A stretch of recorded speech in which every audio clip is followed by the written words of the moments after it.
ಈ ನರ ದೌರ್ಬಲ್ಯ ಅಂದ್ರೆ ಏನು ಸರ್? ಸುಸ್ತಾಗ್ತಾ ಇರೋದು, ನಿಶಕ್ತಿ ಅನ್ನಿಸ್ತಾ ಇರೋದು, ಯಾವುದೋ ಕೆಲಸದಲ್ಲಿ ಆಸಕ್ತಿ ಹೆಚ್ಚಿರಲ್ಲ.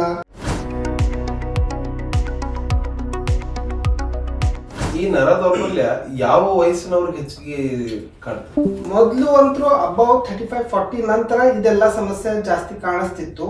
ಬಟ್ ಈಗಿನ ಜನರೇಷನ್ ಅಲ್ಲಿ ಅಬೌವ್ 20-25 ಏಜ್ದವ್ರಿಗೂ ಈ ಸಮಸ್ಯೆ ಕಾಣ್ತಾ ಇದೆ.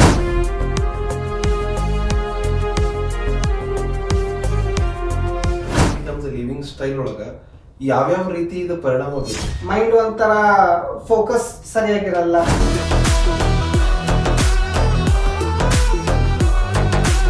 ಮುಂದೆ ಯಾವ್ಯಾವ ತೊಂದರೆ ಬರ್ಬೋದ್ರಿ? ಅಕಾರ್ಡಿಂಗ್ ಟು ಸೆಕ್ಷುವಲ್ ಡೆಬಿಲಿಟಿ ಏನಿರ್ತದ, ಮ್ಯಾರಿಡ್ ಲೈಫ್ ಅಲ್ಲಿ ಪ್ರಾಬ್ಲಮ್ಸ್ ಬರೋದು.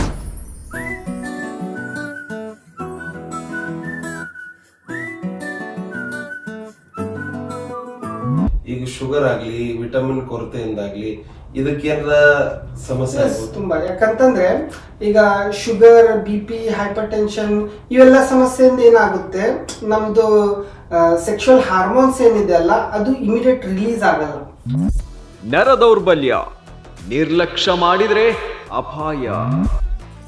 ವೈದ್ಯರ ಜೊತೆ ನೇರ ಮಾತು, ನೇರ ಸಂದರ್ಶನ. ಅತಿ ಶೀಘ್ರದಲ್ಲಿ ಪೂರ್ತಿ ಸಂದರ್ಶನ ಕನ್ನಡ ಜನಶ್ರೀ ನ್ಯೂಸ್ನಲ್ಲಿ ಮಾತ್ರ.